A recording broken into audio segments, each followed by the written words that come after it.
says, good to see you, Coach. Where do you see Petras' ceiling?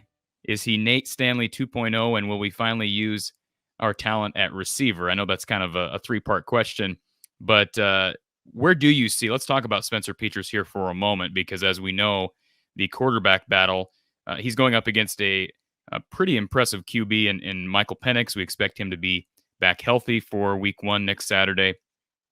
Where do you see Petras, his ceiling this season, and especially with 2 games right out of the gate that are going to be juggernauts? Yeah. First off, a while back in time when camp started, I would have reminded Spencer, I would have actually told him in the spring, Spencer, don't fall into the trap of thinking you just need to be the best quarterback among those candidates at Iowa. What you need to be, you don't need to be better than number 2 or number 3. You just need to be the best possible version of Spencer Petras, the best possible Spencer. That's who you need to be. And in that, I think there's still room for progress.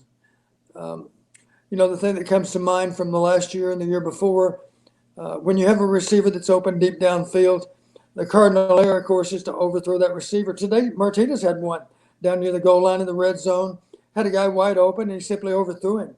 And that shouldn't happen. It's actually okay for the ball to be a little bit underthrown, but the cardinal error, of course, is not to ever overthrow an open receiver deep downfield.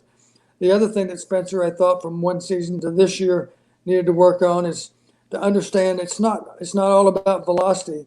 It's all about touch. It's all about timing. It's all about anticipation on your throw.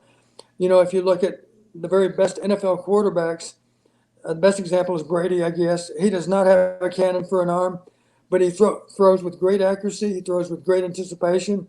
His receiver selection is almost perfect. Of course, he throws with great accuracy, so that gives him a chance. The ball, when it arrives, is always catchable. It doesn't have to always be a fastball. It can be thrown at 90% of max velocity. And obviously, you want to make it as catchable as possible. And, of course, you want to make the throw as securely as possible. Sometimes you have to really gun the ball into a tight window.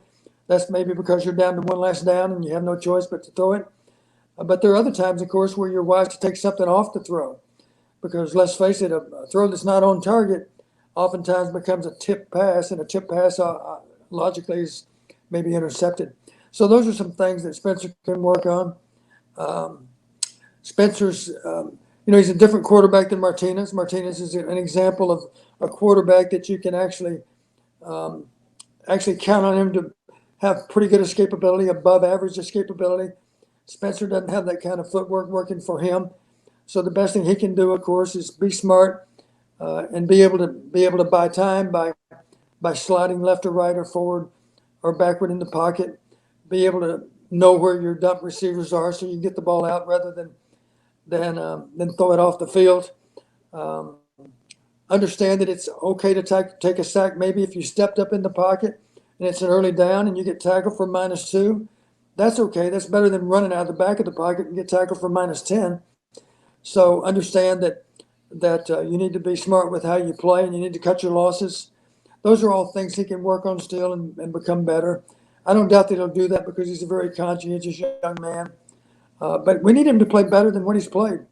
And we need him to, without question, become a positive force for our offense. Last year, you could argue that he had some positive effect, but he had some negative effect too at times. And the goal going forward, of course, is to just be a more efficient player. And we need him to get that done because we have better supporting cast at some positions than a year ago, and in other cases, maybe not quite as good. So we need him to play better. He's one guy that should play better. And the final part of Roger's question, will we finally use our talent at receiver? I would challenge that a little bit. I think Brian has been able to sort of tap into some of the certainly with Kelton Copeland as at wide receiver, as coaching wide receivers, he has helped immensely, I think, with recruiting, with Amir Smith-Marset, Brandon Smith. But, they do lose their top 2 receivers heading into this year. Tyrone Tracy, Nico Reganey, Charlie Jones. Obviously, those first 2 are more than proven. Charlie more in the special teams category. One concern that I had brought up, and we're going to be releasing our season preview here From the Hawkeye of the Storm in Iowa with the Voice of College Football in the coming days. But one concern that I had, and I'd like to kind of pass this by you, Don. Iowa really doesn't have a whole lot of height at wide receiver this year. They lose Brandon Smith, who had huge hands, a guy who could, 6'2", could jump over anybody and make a catch, especially in the back of the end zone. Great fade route type receiver.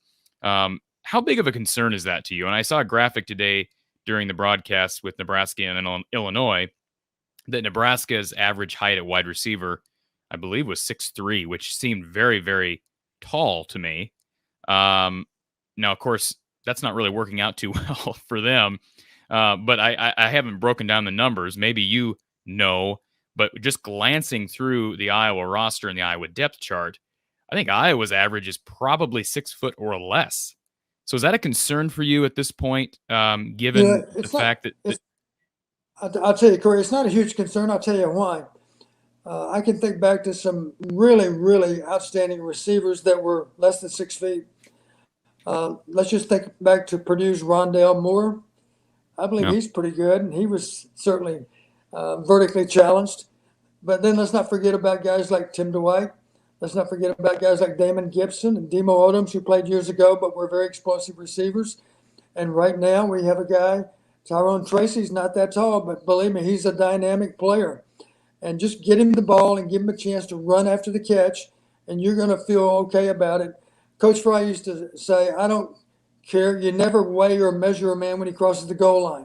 So a 5'10" receiver, he's good for 6 points on all of his touchdowns, just like that 6'3" guy. And I think, to be honest with you, I think it's a little bit overrated. Height is. Let's face it, the taller receivers typically are a little bit longer strider. So if you take a shorter receiver that's got great change of direction, he's more able to make people miss after the catch.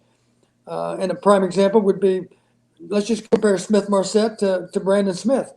Smith-Marset was a better – Tyrone Tracy's a more dynamic receiver after the catch than Brandon. Brandon was taller. He made some catches up and over a defender. But let's face it, in terms of catching a ball underneath and making an outstanding run with possession of that ball, that wasn't really Brandon's game. And while I'm thinking of it, I've already mentioned it, we were one of the poorest teams in the conference last year making big plays. That's how far – I'm not putting all the blame on Blandon or Smith-Marset. Those are two guys, of course, that were in position to make plays for us. And sometimes it didn't happen because the ball wasn't exactly where it needed to be. But the bottom line is you don't measure a man when he crosses the goal line. So a 5'10" guy that can be productive, and there's lots of guys that have had good careers in the NFL that weren't that tall, especially inside receivers. Who was the guy for the Patriots, I think, that maybe recently retired? He's an undersized white guy, but he could play. And outside, I admit, as an outside receiver, it's nice if you can be over 6 feet, because the good corners nowadays sometimes are 6 feet or taller. One of my favorite players that I recruited years ago that the Iowa fans remember was a guy named Merton Hanks. And Merton was that unusual corner because he had height. He had long limbs, and he could defend against taller receivers, and he was athletic enough to do it too. So it's rare when you find a guy that's 6'2" that's got really, really hot feet. And that's really what you're looking for. But those guys are hard to find. Devontae Smith, how tall is Devontae Smith? The guy from Alabama. At least 6 foot, but not much more. Not I much don't more. think he's much taller than that, but he's very dynamic. The guy's from Ohio State. Olave, how tall is Olave? He's not that tall either, I don't think. No. Maybe 6 foot, 6'1", but he's dynamic. He's very, very hot-footed. So, that's one reason those guys are such explosive receivers, is because they're not quite as tall, which means they can put their foot in the ground a little bit quicker than the taller guy.